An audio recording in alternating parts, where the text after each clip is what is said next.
Perfect. So hello everyone, I'm Saima, and it is my absolute pleasure to welcome everyone to the session by the South Asian Women in Higher Education Network. And this section is dedicated exclusively for the South Asian Heritage Month. And the theme for this year's South Asian Heritage Month is Roots to Roots. So what better way to celebrate this month than sharing the incredible stories of our South Asian women from the network's inner circle. Oops, let me see if I can move the slides. There you go. Yeah. So what is the South Asian Women in Higher Education Network? So the SAWHE network was created in May this year, and it is a grassroots community-led network, and it connects, spotlights, and empowers women of South Asian heritage who are either working or studying across UK universities. So we finally have a space, a community for connection, support, and solidarity. And this network is aiming to find that space so that we can highlight stories of South Asian women on identity, resilience, and boldness. So the aim is that this network will be a voice for the South Asian women, championing for their visibility and leadership in academia and possibly even other sectors. So this will be a safe space to find belonging and to get the motivations for your aspirations and any other initiatives that we are looking and planning with the network members. There you go. And this network will speak for the community's need. So when you join the SAWHE network, what you can do is let us know what support the community needs. So currently we have something called the Mindset Monday, which are posts which are published on LinkedIn page every Monday. So it gives us a little bit of a morale boost to start the week with something motivational. And then we also have an incredible set of power events, which are short sessions, usually over lunchtime, so everybody can join or make time to join. And these sessions are meant to polish professional and personal development skills. So you can join these sessions, and these are free sessions. And the great thing about the sessions is that they are delivered by South Asian expert coaches.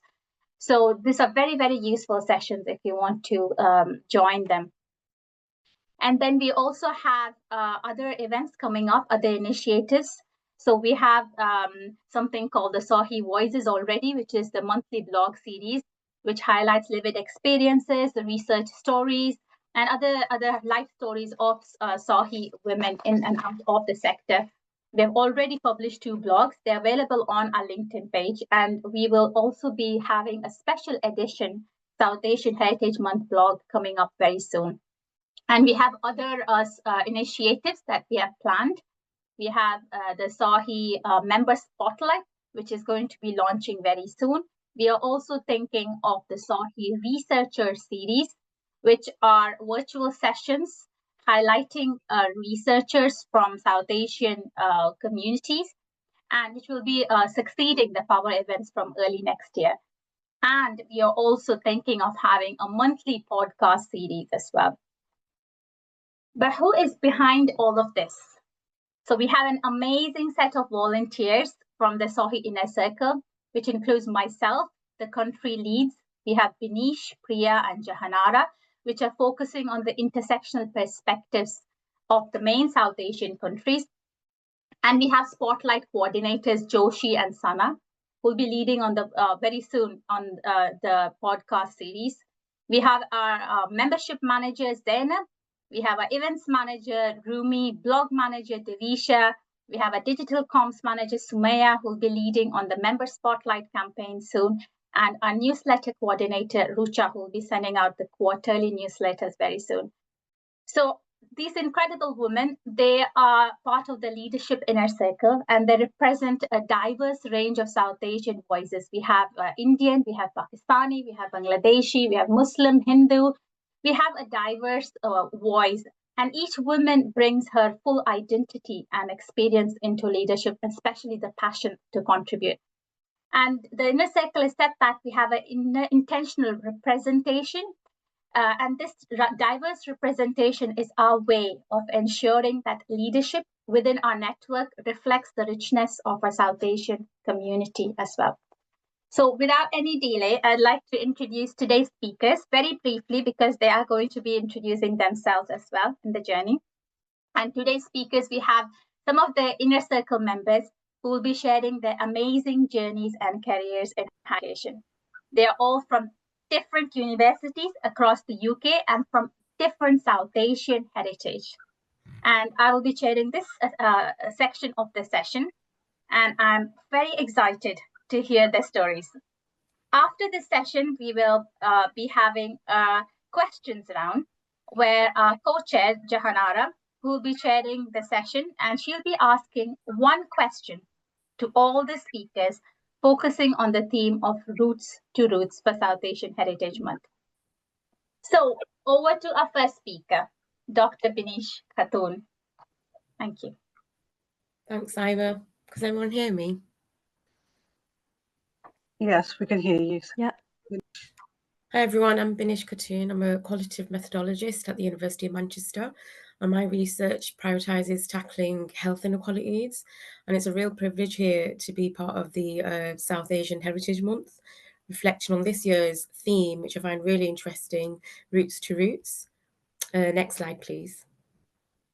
So when I think about my roots, I don't just think about geography or heritage, I think about people, about resilience, and all the complexity around that.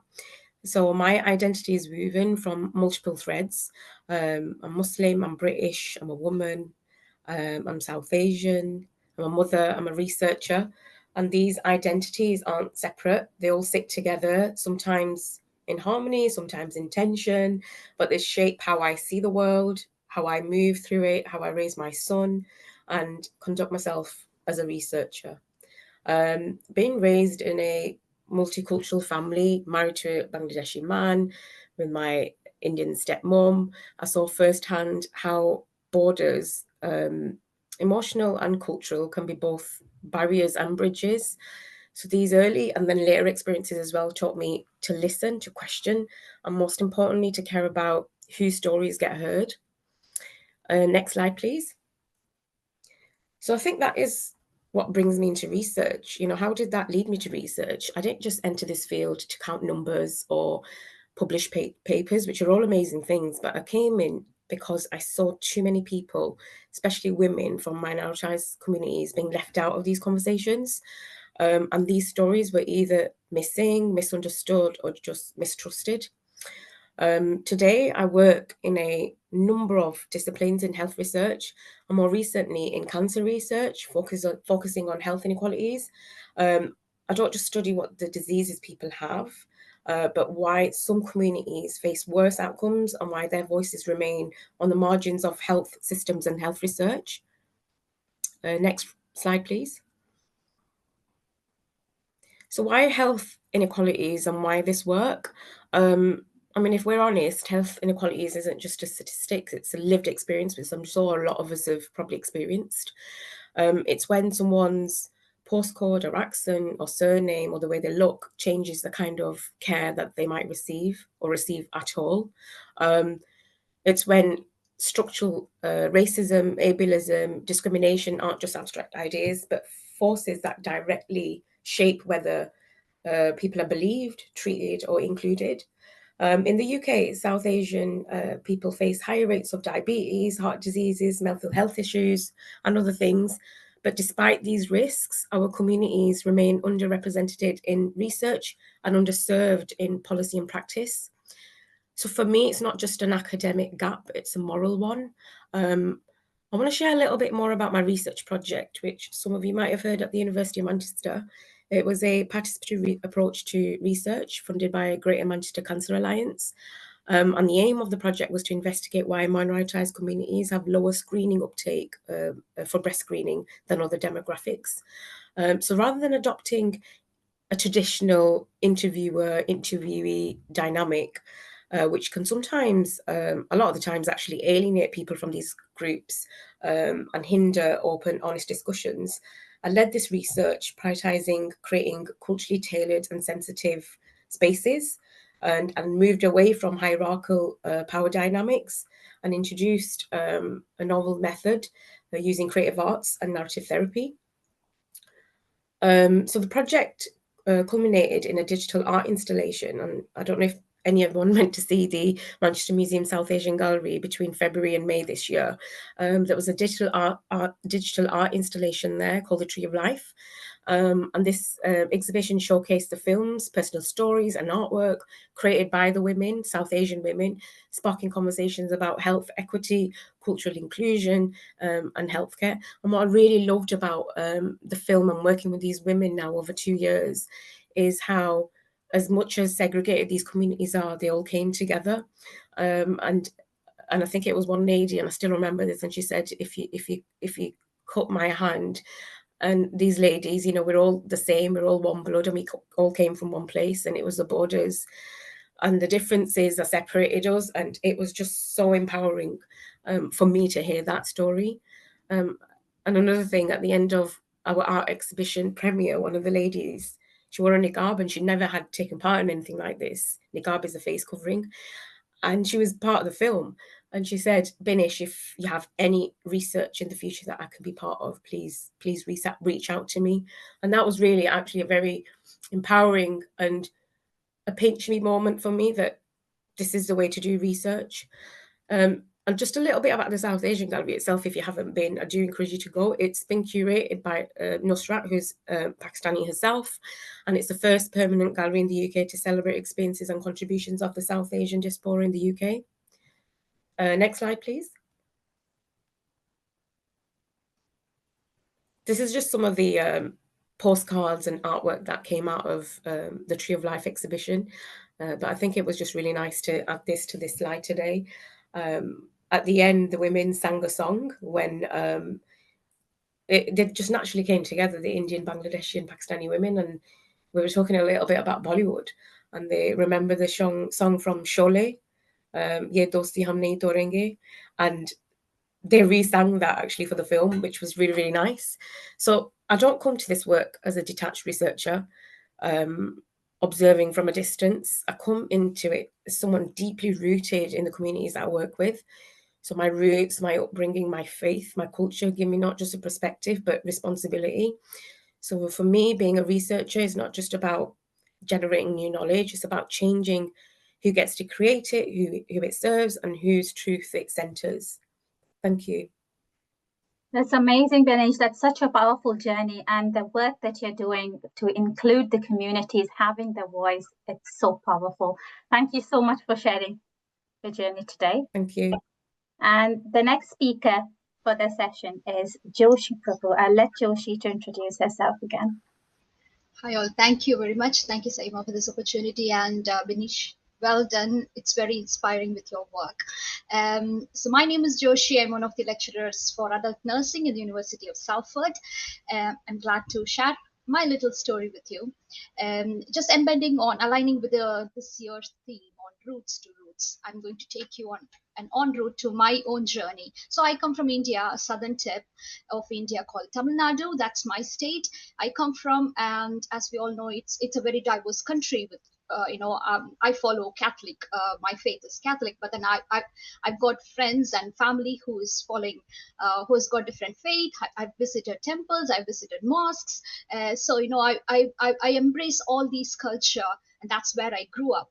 Next slide, please.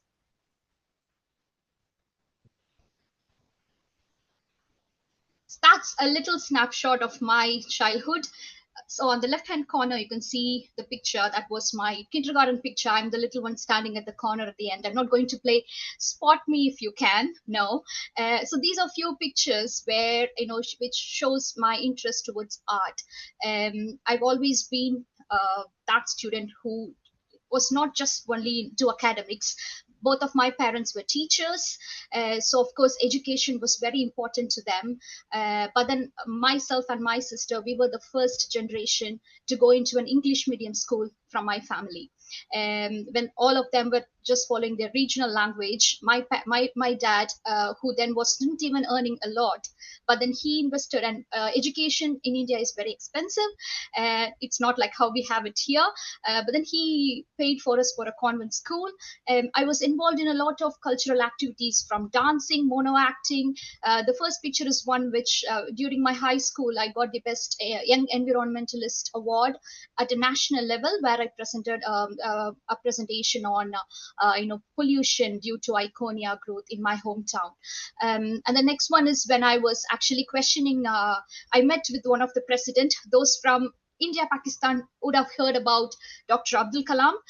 So I met him, and that was an inspiring moment for me, who was one of my inspiration. And few other pictures, I always wanted to explore those areas. My dad gave me a lot of freedom. I visited a lot part of North India as a part of my conference, presentations, even as a nursing student, and others. The turning point, I would say, is on the right-hand corner, a book called Something Beautiful for God. This is a book about a biography about Mother Teresa. She's one of a Catholic nun from the Europe who came to India to serve the undeserved population in Calcutta. Reading that book, I got very much inspired into medicine, and I wanted to go and explore that field. That's why it was a turning point where I chose nursing. Next slide, please. And then I went into nursing. I studied in a very reputed institution. I was the nursing, the Student Nurses Association's vice president. We took on projects where we went into the rural population of India, educating the children there. Those are the pictures we took in the schools, in the government schools, in the rural areas of India, educating them about oral health, personal hygiene. These are the children, who are first generation educational children whose parents are not earning much, who literally come to school just to get that food for the day, where the school is providing them a free meal for the afternoon. So this was a very touching point. And my another experience, the picture at the bottom where I'm wearing a coat, was taken in a place called Ooty. It is one of the hill stations in India, and we were serving in the maternity care, where the women, they wasn't even aware of any health facilities. And my first experience on having I was involved in the maternity care for a lady on labor. That was a stillbirth baby who was malformed. On exploring further, these women weren't even aware of any health facilities. On further questioning, that was her first hospital visit ever since she conceived a baby. And this was not the first time labor. This was a repetitive labor for her, and all of these babies were stillborn. That made me to think about digital health. Why don't we have an app which could trace these women, which can send them messages and tell them that, are you okay? Someone who could contact with us. But this was done in 2008, those times where internet was just booming. WhatsApp wasn't there. So I explored a lot into these areas, and my work was actually appreciated, and I won the best outgoing graduate and the best clinical nurse graduate award for my batch. Next slide, please. And then later, graduating, I worked as an emergency nurse for a couple of years. And then there was a big turning point in my life. I got married. Like a typical South Asian woman, I got conceived. I had 2 children. My career had to take a break. There were many points. You can see a yellow signal there, which means I wasn't sure if it's going to be a green or a red. Is my career going to stop? Am I having a break, or will I proceed? One day I remember one of my professors calling me, just inquiring how am I doing. And then she asked me, what are you doing? I said, I'm just feeding my baby. She asked, Joshi, all those awards you won, all those cups and medals you got to decorate your home, was it just meant to be in your showcase? Is it just a decoration for you? What happened to the passion you had once you were a student? I wept. I went to the chapel nearby. I wept. I asked God, what's going to happen to my life? That passion I had, because I came first in my overall graduation. I won gold medals. What's going to happen? There was a turning point where I just wrote an examination to apply for a UK hospital, and I got chosen. I came through the English exam, and they interviewed me. I got selected. By that time, my kids were almost 3+. And then my elder one, I need to provide extra special care for him. So it was a difficult decision because for the first 6 months, I need to leave the kids alone with my husband and come here. Initially, it was told that everything will be ready for 2 months, but then I have to leave them for 6 months. The process got delayed since I came to UK. In the interim, when I was doing the process, I worked out as a nurse educator in a nursing institute where we had women who were first generation women literates. These women, it was a very small institute. We don't have anything. Literally, I had to take my computer to show them a PowerPoint. I had to take a brinjal to show them how to administer an IM injections because they don't have the facility to provide with a mannequin. I had to take them pillows to see this is how a muscle fat will look like when you inject a medication, through your injection. But then while this was going on, my process to UK also, was completed, and I took a diversion where I started working as a staff nurse in Manchester Royal Infirmary. My family joined me shortly in few months, and then within a year I got promoted to a clinical research, which is my passion. Research has always been my passion. I worked with large number of studies from advanced diabetic therapeutic technology to COVID vaccine trials. That's one of the screening from the ITV during the COVID-19, where we were all screened, and I was working with a big trial of more than 500 research participants. Because of my passion with the digital health and that experience I had of having a still labor with that lady, I was inquiring, and there was an opportunity to move on to a digital health. I worked as a clinical application analyst in digital health for a short time, and I don't know, teaching always runs in my blood. So I took up education. I moved into academia. Next slide, please. And then right now I'm working in University of Salford. In the interim, I have, I've been more into research. We've got few publications with, diabetes technology. I've written a chapter for a book. And right now I'm exploring more on digital inclusiveness, digital pedagogy, and culturally and linguistically responsive pedagogy. These are few pictures, which are very close to me. Due to short of time, I'm not able to talk more about it. I'm also exploring on podcasting for inclusive pedagogy. And these are few pictures where I worked with colleagues to embed the South Asian culture into workplaces where we taught them the dance. I've asked students to work on it. And right now I'm hosting a podcast. I'm creating the podcast. It's called Nurses Beyond Borders. Have we got a short clip there, Saima? Which one is it? Is it? If you click on the nurses, it's not that. Okay, that's fine. I included a little promo there. That's fine.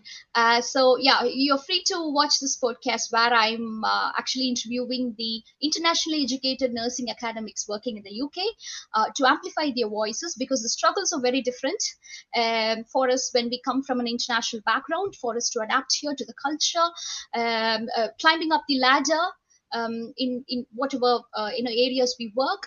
So to amplify your voices, to celebrate our success, it's not an easy journey, but we all are resilient. So I would like to end up the presentation. Next slide, please, Saima, with a poem.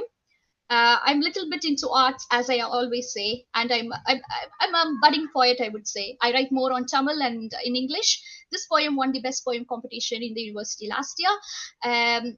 An Odyssey of a Phoenix, a burnt-out phoenix, glass ceilings to unfix, haunted with imposter syndrome, unpaid bills at home, struggling to file childcare, mental and physical health a nightmare, dive in deep to see icebergs down this sea, supporting hands at workplace, a lifeline in this complex maze, a friendly smile, a talk, a walk to the park, candles of hope igniting the dark. That's all. We are all a phoenix. We all have our own journeys. We are all inspiring. Pat on your own shoulders, please. We are breaking the barriers. We are breaking the glass ceilings. We are breaking the bamboo walls. Let's all give a big shout out to all of us. Thank you very much, Saima. That's amazing. It's an amazing journey of achievement despite any barriers and challenges. And it was great to see all your childhood experience and pictures. And this description of a phoenix, I'm sure it resonates with all of our journeys. Thank you so much, Joshi, for sharing your journey today. Thanks, Saima. So without any further delay, we'll move on to the next speaker. We have with us Zainab Al-Sadiq, and over to you, Zainab. Oh my gosh, first a moment, because Binish and Joshi, like, I'm so inspired every single time. I'm so grateful for this network. Um, I love it so much. But yeah, hopefully I can make such an impact as well in the future. But yeah, my name's Zainab, and I'm honored to share my story and experiences with you today. I tend to chatter on, but I'm going to try and stick to the time limit. So I'd like to start with my roots. So on my father's side, we are Punjabi from Pakistan. Fairly straightforward. My mother's side, however, is a bit complex. They belong to the Khoja community with origins in Gujarat, India. And my mum is a third generation African Asian born in Burundi, with her parents being born in Congo, which was known as Zaire at the time, and Uganda. She's never been to India, and she came to the UK as a child in the early 1980s, seeking asylum due to the conflict, genocide, violence targeting African Asian communities at the time. I was born and raised in the UK in the northwest of London. Apart from a few trips to Pakistan, most of my exposure to Desi culture has been through my family and our local community. South Asians are incredibly diverse and dispersed, and that diversity deserves recognition, not just from the outside, but also within our own communities too. So I just love this network for that. It's so important to allow ourselves exposure and education to both the similarities and differences within our demographic in terms of experience and perspective.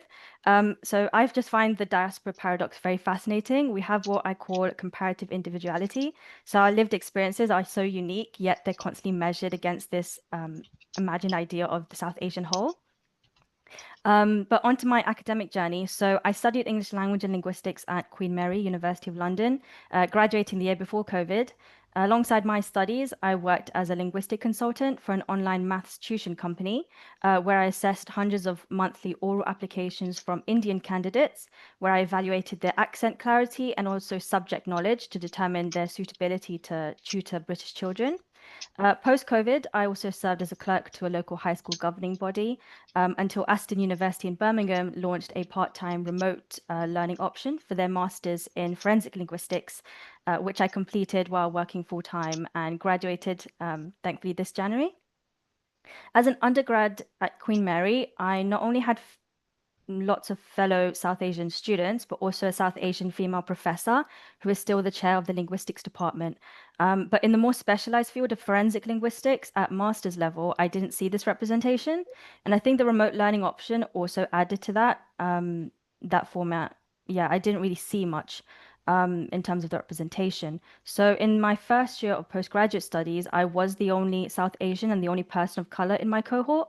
My lecturers and my course content were culturally sensitive, and my positive was positive overall, but my experience was positive overall, but the lack of diversity was noticeable.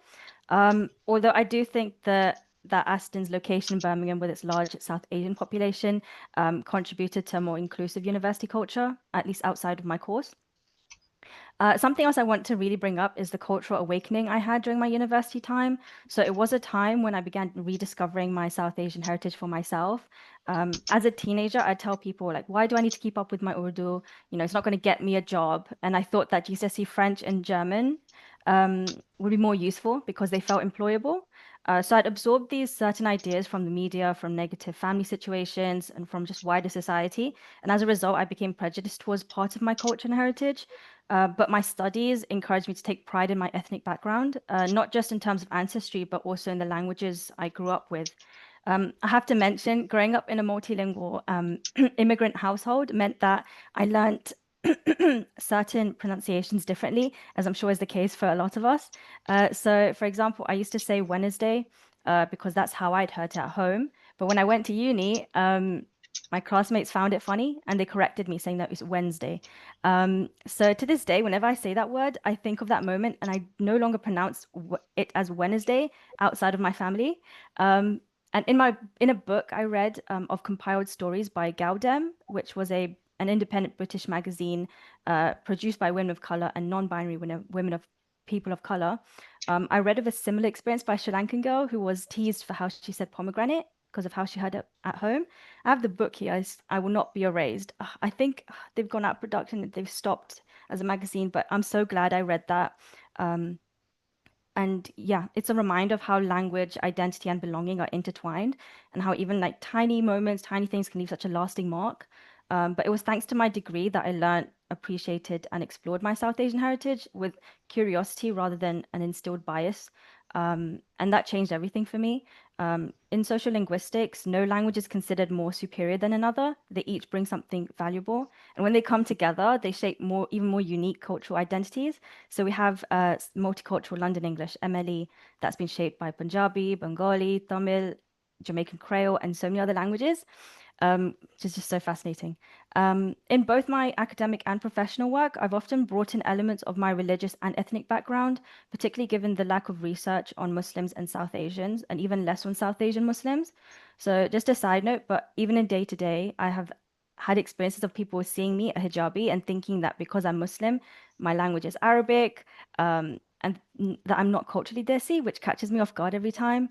But anyway, for my undergraduate dissertation, I explored attitudes to health through absolutist language use in the Khoja community, comparing them to British English monolingual speakers. And for an ethnographic assignment, I observed a GP waiting room, which happened to have a predominantly South Asian patients, and saw firsthand how cultural diversity in healthcare improve outcomes. So I witnessed, for example, a receptionist explain information in Gujarati to an elderly patient, and that really stood out for me. But yeah, I'm deeply motivated to kind of increase representation in linguistics, especially given the UK's significant South Asian population and our rich, diverse variety of language phenomena.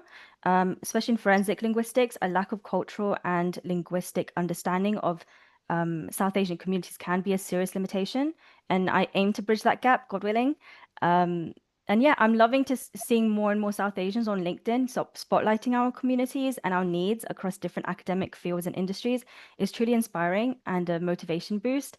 And just lastly, as membership manager, I have to say, I'd like to encourage you all to become a member just by submitting the Google form from our LinkedIn page, whether you're directly impacted or even as an ally, and just sharing this network with people you know. Thank you.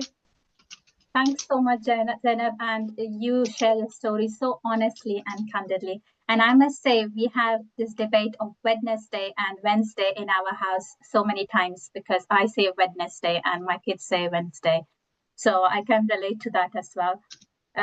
So thank you so much. And we have a lot to learn from each other's journeys as well. So I'll move on to the next speaker, who is Priya. So Priya will be sharing her journey now.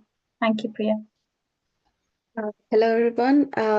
Thanks so much, Saima, for this community. Sorry, I'll be talking from behind the camera as I'm not doing well health-wise. But I really wanted to show up for the community, and as we are celebrating this great month and the theme, Roots to Roots. So I will start very quickly. The slide, next slide, Simon. So currently I'm a postdoc at University College London. Before that, I was at University of Manchester, where I completed my PhD in biochemistry. Here I'm only showing like a very simple infographics. There are no pictures really.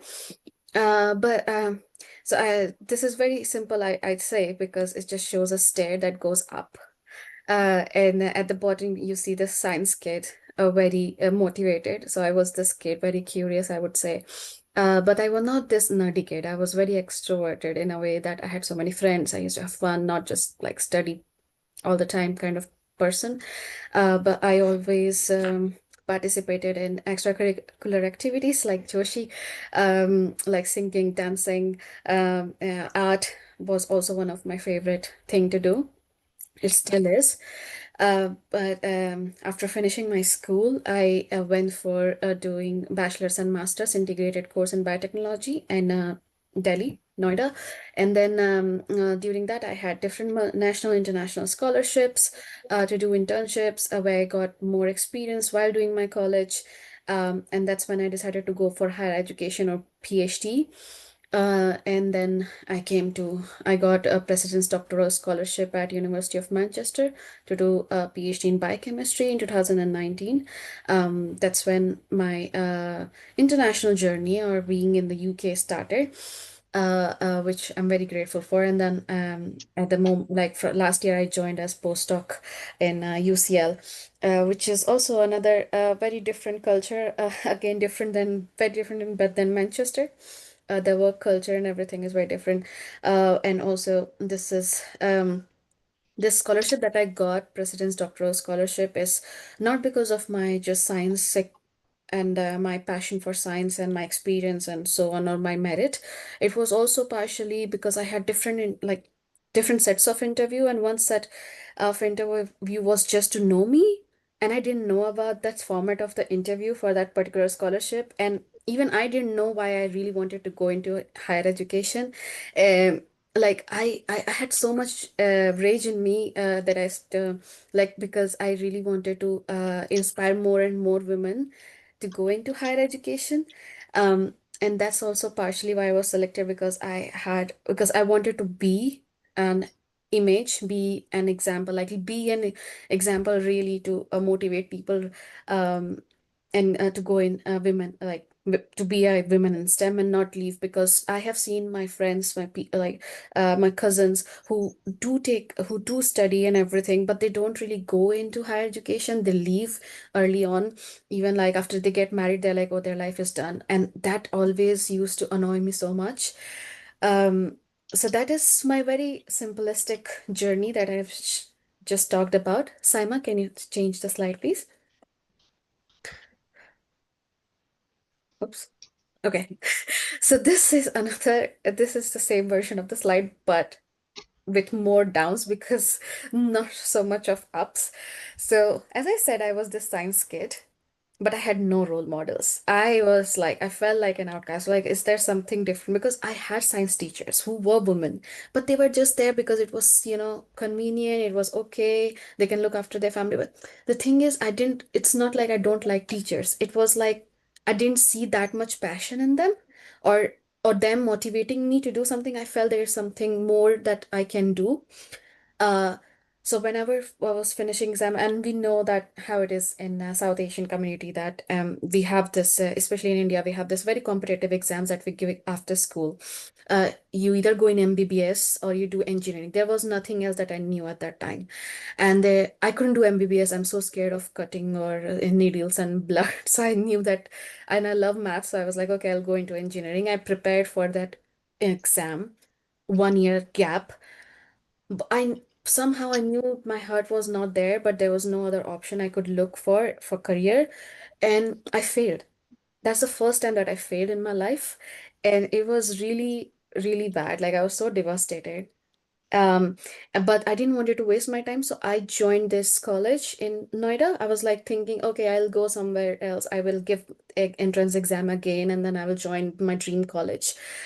When I started biotechnology, I felt that I really liked the subject. I knew nothing about biology, but I only took lectures, learned about it, and then I was like, okay, in first year I topped. I was the top student. I was like, what?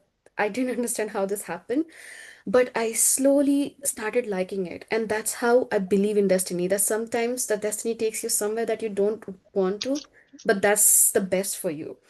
And I started liking biotechnology. And then I got this, but I wanted to do something more because I was not happy in that college because that's not my first choice, of course. And then I got this national scholarship, which was very prestigious because I wanted to gain more experience. I wanted to learn what it is to be in research before I choose to go into research or higher education. I got a scholarship. I went to the most beautiful city or to city in India, and it was very prestigious college. I don't want to take names, but I had the worst research experience there. It was mostly like the supervision wasn't good. The research lab culture was very toxic. I cried on the very first day. I was called like very mean comments, as if I know nothing, I don't deserve that scholarship or things like that. It was really devastating for a kid who is just like, I was 20 years, I was very young, I would say. I had no experience how to deal with such type of toxicity. So those 2 months were the horrible 2 months research-wise, and I was so demotivated. And I was later joined by 2 other girls who had very similar experience. They literally left education because of that. On the other hand, I had this degree to finish, so I had no other option, so I kept going. And luckily, I got an international scholarship called Khurana Scholarship. It's after the scientist Khurana who decoded the genetic code. And I got chance to do a research lab practice in USA at Ohio State University. And that's when, again, I fell in love with science. I was like, okay, I really enjoyed working in international environment. And I was like, okay, I want to do PhD. That's when I decided, okay, I'm not giving up and I'm going up. And then I decided, I told my parents I want to do PhD. I started applying for applications and stuff. Again, I had this pressure from the society to get married because everyone was like, oh, wow, if you go abroad, you're doing PhD. So how are we going to find a groom for you suitable who has PhD? And I didn't understand what's the point, why the groom needs to do PhD in order to marry me. And then there were very weird things, but thanks to my father who really stood by me, and he really like, because of him I'm here, I really say that. And then I came to Manchester. It was one of the best experience, I would say. I really enjoyed doing PhD, but then pandemic happened, which is not in my control, but I had homesickness really bad. It's just the fear, this when the second wave was there, it was so bad that the only fear that I had, I was not feared for me, I was feared for my parents. What if I never see them? And there was no flights running. So all this caused a lot of hormonal issues in me that I didn't understand. So I think I got depressed, I got mental health issues, and then my body changed so much in a bad way that I couldn't focus on work or my PhD or anything, sort of. So my body got so bad that it took me a lot to recover afterwards. Like it took years to recover. But at that point, there were not so much of social awareness. There was not so much of even reels or things that we could see and be aware of what mental health could be, what homesick, what hormonal issues are. So it took me a while to get diagnosed and things. So there are so many points I thought of quitting. I thought of quitting and leaving. But somehow I persisted. I was like, no, I came so far. I should go ahead. I should not leave. I pushed myself, finished my PhD. I also got married. And thankfully, my husband is very supportive, and then he supported throughout my afterwards. After my PhD, especially, I thought, oh, I am so eligible and I'll get a job so quickly. It's such a myth, and job market was so tough. I got so many rejections. But I had no other option. Either I have to persist or quit or just be like, stay at home. And I took a break. I took things slowly, and not like a break, but took things slowly because that's what my body and mind wanted. And then I am really grateful that I got this position, which is very much not in my vision board. I didn't never thought that I'll get it. But I got it. And also I got this opportunity to join the community, South Asian Women in Higher Education. That's something very much aligned to the vision that I always wanted, to support and promote women in our community. And thank you so much for this, Saima. And yeah, that's it. Thank you. Yeah, that's amazing to hear that you have persisted. Despite any challenges, you believed in yourself, your family believed in yourself, and you've persisted. And you brought some really important points out there about representation. Both Zainab and you have highlighted how important it is to see role models of South Asian women in higher education. And also you highlighted the mental health aspect as well. We don't talk about that very much in our communities at all. So thank you very much for sharing your journey, and move on to the next speaker. We have, last but not the least, we have Gulchanara with us, who will be sharing her journey. Thank you, Gulchanara. Over to you. Hi, can I just check you can hear me okay? Yes, we can. Okay, thank you, everyone. Great stories. Really nice to be here. Just to let you know, I'm actually working from my phone because my work laptop has decided to pack it in today. So hopefully I can get through this without any issues. So my name is Gulshanara Begum, but in some places you'll see my name as Rumi Begum. I am the same person. When I was born back in the days, we used to be given two names. I was born in Bangladesh, and my name Gulshanara Begum, to the best of my knowledge, Begum means lady, and Gulshan means garden or blossom. So lady of the garden. So giving this sort of long name that has great meaning on your passports, etc. And then obviously it's quite a mouthful to say, and so I was given a nickname, and that was Rumi. So in terms of me, then I was born in Bangladesh, in a place called Sylhet, which is northeastern Bangladesh. And my mum used to come and go from the UK. My dad used to work here. And the reality of it was that she didn't really want to come here and stay. But unfortunately, what happens then, you have your children with the mum and the dad over here, and it's a bit of a divided family. So eventually she did come, and I think I was about 4 or 5 when we came to stay here for good. And in that time period, I've got to say, I've visited Bangladesh only about 3 times, and I feel a little bit gutted by that. But at the same time, I appreciate, whatever times that I've been and however much sort of connect I had with my roots. In terms of my last visit, then it was in 2011-12 with my first 2 children. They were about 2.5 and 6 months. I really thoroughly enjoyed it and hoped I would go again, but it hasn't happened so far. So hopefully in the near future, I can go and connect again. I'm fluent in Sylheti, and I do speak a little bit of Bengali, which is more the sort of written language in Bangladesh. Next slide, please. So what I can say to you that I know in terms of my sort of lived experiences, for so long, I think I tried to put aside the Bengali bit of me, or through the schoolings, etc. But I think very of late I find it really interesting, and I think it's really important for us to know where we're from, to understand and appreciate some of those things, and these are the things I'm trying to instill in my children. So in terms of interesting aspects of Bangladesh, I don't know if you know, there are some beautiful islands in Bangladesh: St. Martin's Island, Chera Island, and Meheshkhali Island. And these are on the southern aspect in Bay of Bengal, near that region. And you can see that on the slide here. I'm hoping one day I can go and visit these islands. I haven't been there so far, but if any of you are interested or in the region, then these are places to go and visit. Next slide, please. So in terms of my route into higher education, then, I can tell you right now, I'm a senior lecturer in nutrition and exercise science. I'm very much, research active when time allows, and I'm a researcher at the Centre of Nutraceuticals at the University of Westminster. So for those of you who don't know what nutraceuticals are, they're basically things found in food which are supposed to have health benefits. So we take those products and we see how effective they are, depending on situation and circumstances. My educational route, then, I went through your traditional GCSEs here in the UK, did my A-levels, and then at that time I wanted to be, I don't know why, I wanted to be a secondary school teacher. This was really something that sort of fixated in me. And so I thought to myself, in terms of choosing my degree, I needed something that was broad and something that wasn't just microbiology or wasn't just biomedical or whatever. So I found biological sciences as a degree that would suit that sort of broad spectrum, if you like, to then go into education or in secondary education. I did 3 years of my degree, plodded along. At the university that I was, I've got to say, there was a big representation in terms of the South Asian community.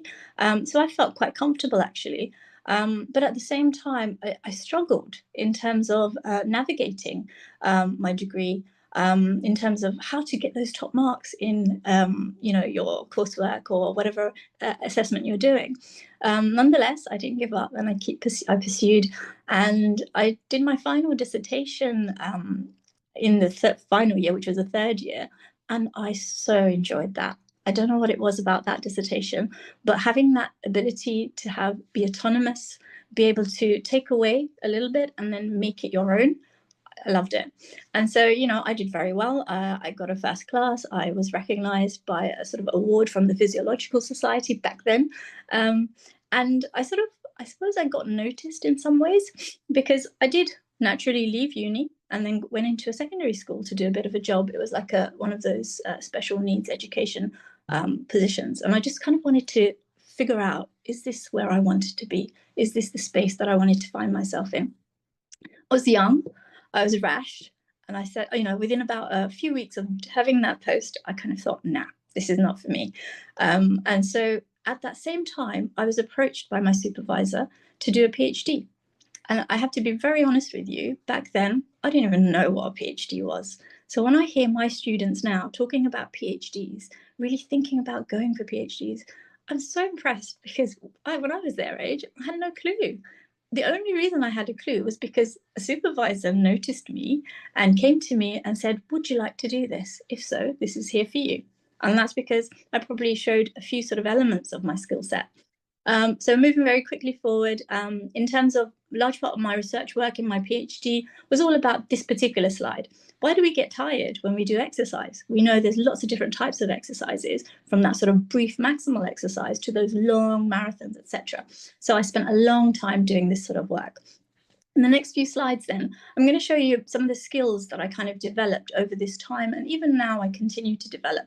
And each time, whenever the opportunity arose, I put myself forward, and I liked, even if it was challenging, etc. Some of these pictures that I have here are quite ancient, but essentially the phlebotomy skills, blood analysis skills, I threw myself into that. I wanted to know how it was done. I trained myself. I made sure I could do the sort of all sorts of analysis so that I could then say, you know, here in my PhD, this is what I've done. Moving, next slide, please. Body composition analysis. This is really important in health and well-being, you know, how much fat we have, whether we have excess, whether we have too little. So doing sort of simple measures and very complex measures was really important in terms of developing myself. Next slide. Very often then in nutrition, exercise, health and well-being, we expend energy, right? So understanding how we measure this was really important. Not only did I run these sort of tests on people, but I also went under the hood. So at rest, how much energy are we actually using? Next slide, please. Being an exercise scientist, obviously I wanted to see how much energy people are using when they're doing actual activity, whether that be on a treadmill, on a rower, on a bike. So I threw myself into all the skill set that was needed to understand that within populations. Next slide, please. Within my time frame then in higher education, I also wanted to, you know, have that broad spectrum of aspects. So muscle function is very important. Voluntary, involuntary aspects are all very important. And I made sure I learned that and I understood it. Moving forward, next slide. Gastric emptying, food goes into our stomach, but actually we don't get that food until it goes into the small intestine and is absorbed into our bodies. So I wanted to understand how fast that happens, and these sort of techniques here in this picture were important in the early phases of my work. Next slide. Other sort of cardiovascular measures, etc., your usual stuff also came into that development. So what I'm trying to say here is that whenever opportunity arises, I think it's really important for us to find ourselves in those challenging spaces and to learn as much as we can. And that's certainly the way I've kind of developed over time. Next slide, please. As I moved forward, I sort of went into other realms of qualitative measures and working with sort of interviews, working with sort of measures like visual analog scales, looking at things like focus groups, etc. So that all sort of enhances how you can do research within a participant group. Next slide. I hope this is my last slide. I know because I'm coming over time. So to let you know then, these days, nutrition, exercise, all of those elements are really important. Why people get tired is really still important to me. But I also focus a lot on health and well-being. And one of the things that was mentioned in many of these talks is about diverse populations. So many populations are not looked at. And this is what I want to be part of in terms of improving that data that's out there. I talked about nutraceuticals already, so I'll park that. Body image perceptions, you know, nutrition, exercise, this all impacts us. So how do different populations see themselves and how do they feel about all of these aspects? Being in higher education for this many years, you cannot, you know, focus on other aspects like pedagogical aspects, assessment and feedback, attainment gaps, and so forth. And in 2023, I believe I got the National Teaching Fellow Award, which was really nice because so often you doubt yourself, but then to be recognised nationally, it kind of gives you that boost to keep going. I think hopefully that's about me. Sorry to go over time. Well, thank you, Rumi, and it's lovely to hear your journey as well and how you made some conscious choices as well to try out different careers and going after what you want and testing and finding out what you like to do. And that really comes out from your journey. And thank you for sharing your research as well. Very interesting. We should have you over again for a proper discussion in one of the other sessions as well about researchers. Thank you. But all the journeys from Benish, Joshi, and also from Zainab's story and Priya and yours, it just shows us how much we bring with us in terms of diversity, our experience, our ambitions, and how much we are contributing as South Asian women in higher education, despite the barriers, the challenges. And we cannot tell that we don't have any systemic barriers in place. We have several that we have overcome to be where we are in our journey. And this is why it's so important for us to share our stories, to come in platforms like this and speak about your journey, because there are other South Asian women who have very similar experiences. So thank you to each and one of our speakers today for sharing the journey. We are slightly running over time. We started a bit late anyway, so if somebody wants to drop off from the call, completely fine to do so. But we still have another session, the second part, which is about 10 to 15 minutes, where we will be asking the speakers one question. So I'll hand the session over to Jahanara, who will be chairing the session and asking the speakers one question. Great, thank you, Saima. Yeah, it's just been amazing. Listen to all the individual journeys, weaving together the your kind of heritage, culture and lived experience, and like so much kind of like resilience as well. And also recognizing the similarities that we all kind of share. It's been inspiring, yeah, for me to be here. And I'm so happy to be part of this group, because there's very few of us in higher education, and that we are here to kind of uplift each other as women of South Asian heritage.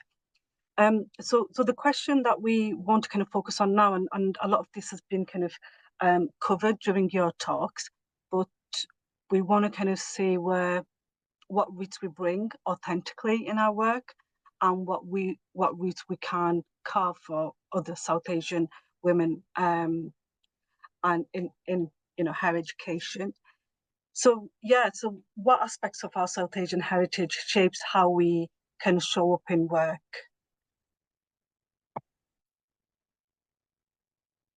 So perhaps starts off with you, Binish. Yeah. I think if I was born and raised in the UK, my roots are deeply connected to Pakistan. My grandma's still here. She lives a few streets away from me. So through language, food, faith, and the values that are passed down from parents and grandparents, it's taught me that even with our shared heritage, our experiences are not identical, and there's richness in our diversity, and even under the umbrella of South Asian. So my sort of intersecting roots have made me hyper aware of how culture, identity, belonging shape not only our personal lives, but our professional ones too, especially in research. You bring all that with you, especially as a qualitative researcher. I'm trying to build relations, build that trust. So I cannot separate the two. And I think my roots help me do that. Great, thank you. And then over to you, Zain. I was really interested in listening to your talk around how, kind of growing up, you kind of like put the kind of cultural identity aside, but then actually, it actually added to your strength, going out there in the workplace, or in, in that kind of the higher education setting. So please do share some of that with us. Yeah, I feel like it's something that a lot of like British South Asians are probably going through during teenage years. Like your childhood, you're raised, under your family, and then you go to teenage years, and suddenly you're like trying to fit. Not some people might want to fit in, other people just want to they don't see the value of what they were brought up in. And then when you're a young adult, that's when I rediscover, and I feel like a lot of people probably rediscover themselves. They're looking at their heritage, without being under your family, looking at just as it is organically. So yeah, But for this question, I'm going to answer it regarding what I bring to the workplace. So whether virtual or in person, because I believe that good results come from good environments, and my South Asian heritage has played a big part in how I kind of create that space at work. So first, I bring food. Food brings joy. So but I'm joking. So seriously though, I'm so used to growing up with so many languages and cultures fused together. So I want to let others in on this joy, and I don't want a distant business relationship with my colleagues. I want to always try and find out their story and background and share mine as well with them. So that's just how I really like to connect at work. Something else that's really valuable to me is entertainment, and I'm constantly spamming my colleagues on Slack with, you know, dramas, movies, cultural celebrations, traditions, fun facts, etc., all that kind of stuff. And I even have a cultural research poster on Pakistan's music, cinema, and tourism that I released through my company. So just working market research, because I work in market research, is so important to ensure that there's diversity in the output and the data going in to properly reflect societies and communities. So I feel like that would be the same in so many fields and roles, if not all. And honestly, it's played such a big role for me to find joy and have fun with my heritage. And from that, a further desire to learn about the literature, the clothing, the art, the history, etc., and not rely on the diaspora or kind of external perspectives, but divulging in like organic production from the original sources. And in a company that and field that thrives on human insights and culture, this has been really positively received in my experience. And like I'd say there's nothing wrong with sharing. It might feel like oversharing, but we're actually like enriching the minds of people. And that comment that you might have made in the meeting saying that, oh, you know, there's Diwali coming up, it could have led to a project manager like amending timelines and deadlines. So it's my way of clocking out of work or class even and just feeling unapologetic about my identity and like what's important to me. And a couple weeks ago, I wore South Asian clothing to work for the first time for a South Asian work event, which I'd organized. And that really put me out of my comfort zone, but I'm so glad I did it. Because I feel like it's really difficult to undo the self-conscious feelings when we have to express differences and kind of stand out. But I honestly believe in like fake it till you make it when it comes to handling your internal anxieties and emotions, but only as long as like I make sure my intentions and goals are sincere and true to myself and my values. So like just to end, because I've been talking for a while, but I've often been the only South Asian in my class or my job or my team. So I'd encourage more people, just everyone here, to become guest speakers at schools and spaces where there's young aspiring South Asian women, and be visible so they don't kind of internalize the idea that certain spaces aren't for them. I did it once at a primary school, and it was just a great experience. So I just encourage more people to do that. Great, thank you for that, Zainab. And interesting that you talk about food, you know, how we shared that experience, the cultural kind of. So I was in a dawat yesterday, 2 dawats, you know, like an invitation, and the whole day was just about food and, you know, growing up and the food surround, and that was it. That was the whole discussion. So yeah, we do have a lot of kind of commonalities there.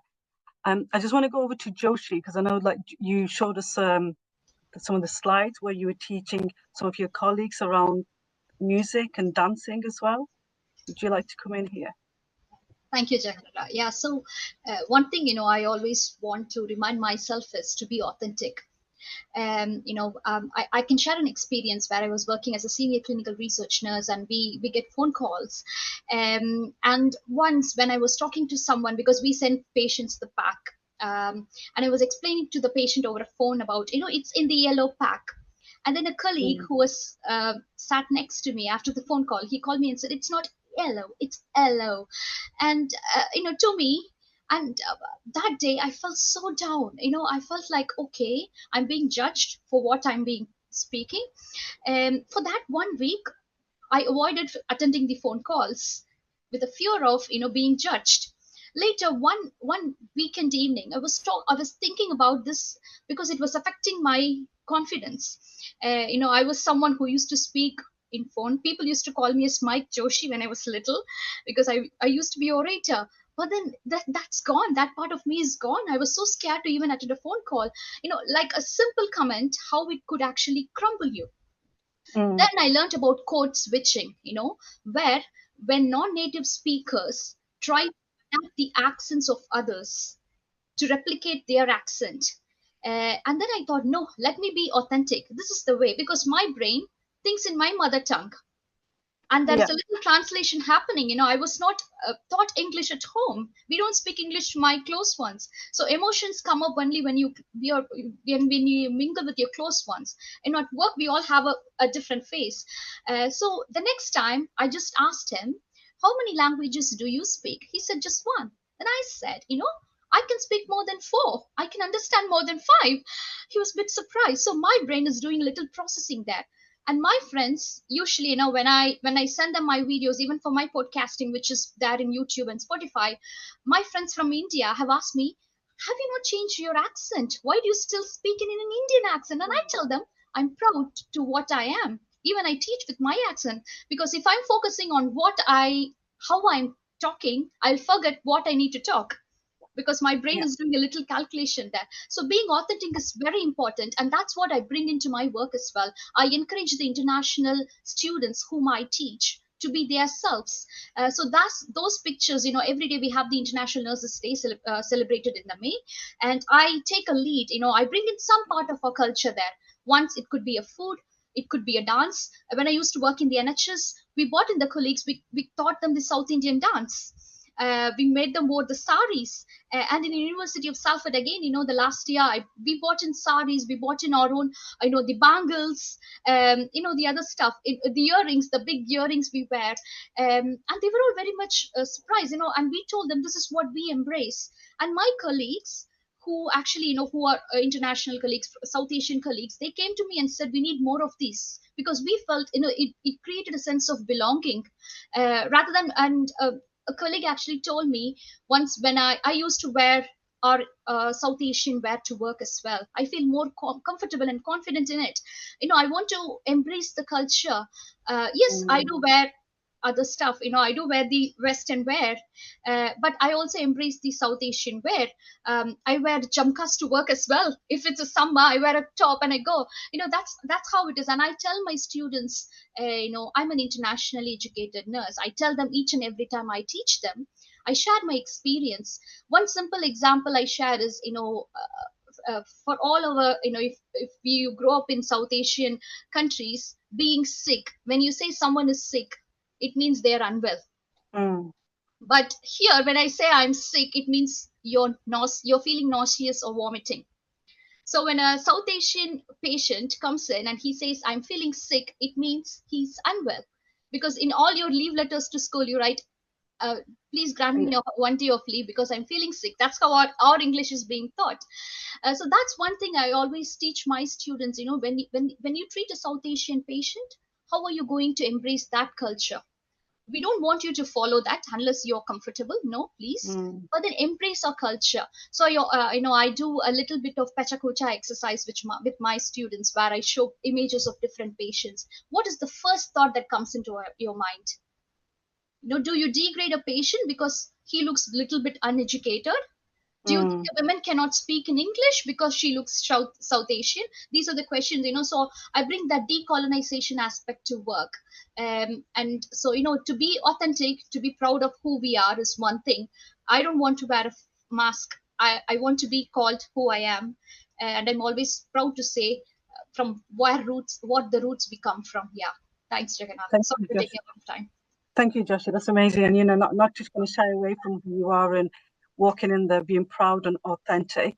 And that's how you kind of show up, but also kind of influence others, and also encouraging people to explore like the unconscious bias as well. That's kind of going on in the workspace. Just over to you, Priya, in terms of how you kind of show up in work in terms of your kind of roots. Thanks.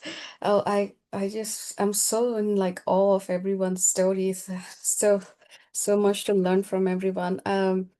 When I look at the word roots, and think about what I bring authentically, and from my root, the one word that comes to my mind is warmth, which is a very core part of our culture. Like up, so I am being like born and brought up in a very small town in India, and with like a close community, and then everyone, and there's a saying also that says Atithi Devo Bhava, which means God, your guest is your God.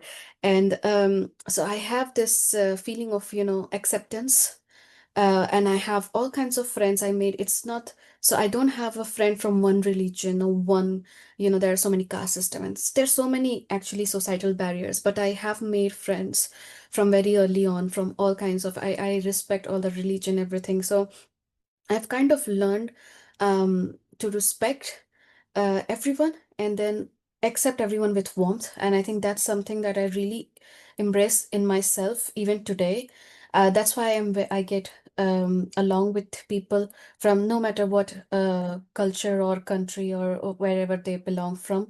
And then, so, in my first year of my PhD, when I came, I was like, okay, I had no friends, I know nothing. And I was so nervous because it was like, it's a lot of like, it's a cultural shock. So what I did is I put up a henna stall and I was like, and I did it for free. And there's so many people came in and they were like, so I put henna on almost, I would say like 70, 80 people. Wow. And it was such a culture, and then I made so many friends. I told everyone what henna is, how it's like, how it is used in our different ceremonies and where it comes from. So I did talk to so many people about my culture and everything. I tried to educate, and it was such a nice and wholesome experience. So that's when I learned, okay, I can be authentic. I can bring my culture. I can talk. So what I do is every year I do celebrate all the festivals. Like I don't care wherever I am. So even if I'm here, I had no friends. Still, I just go wherever, find an event, and I invite all my friends and colleagues who are not even from South Asian heritage. And then I try to, bring everyone together. And then that's my way of bringing my roots. And I go to like Holi, Diwali, I celebrate sometime my place, and I also join other people in different celebration, different culture, religion. And uh, that's something that I bring in my role currently. And as I move forward in my leadership role, I want to go into the leadership that I don't see a lot of South Asian representation yet there. I see women, which is far better. I see a good ratio in my department for the first time, women and men. Now my set is okay. I want to find and be that South Asian woman, well represented and who accept people and motivate, and a girl like me, even if I motivate one single girl who's like me in my stage and be like, okay, you are accepted, you are good enough, and you can be whatever you want. I think that's my way of how I'm carving. I'm still at very initial age stage. I don't say that I can do much at my, but I'm just still trying. I did like 2 events for promoting women's STEM. I don't see much representation. I don't see a lot of South Asian women, to be honest, to make any community so far or do anything. But I think that's when this community comes in, where I'm now connected with so many amazing women across the UK. And yeah, I think I can keep talking. Sorry. Thank you, Priya. And I think, that kind of that just keep on going, to kind of get to where you want to, that dream is possible. And, the earlier on where you shared about, kind of keep going is so important, and kind of be a real great role model for young South Asian girls, and especially kind of going into STEM career. And I think just over to Gulshanara now. Thank you. Just in terms of what do you bring to the workspace? Oh, thank you. I think sometimes for me, then we take it for granted that we all know our roots, the ins and outs of our roots. And I think very often then we don't. There are little things that we've missed, stories that we haven't heard. And so I would always encourage my students, myself even, to learn more about those roots, to find out and have those conversations. Because so often in our own narrative that people encourage us to have, if we don't know those elements, we can't bring it into our story. And having our narrative, understanding our narrative, and taking it along the different swerves of life, along the different swerves of higher education is really important. And do that from the get-go, because it's very hard to collate everything, just when someone says, what's your narrative? So I would encourage that and encourage myself to continue to learn about my own roots. In terms of what I bring to the workplace or how I inspire women, I show up. And I think that's one of the really important things for me, is to be there, put myself in challenging situations, and actually articulate or voice in different arenas.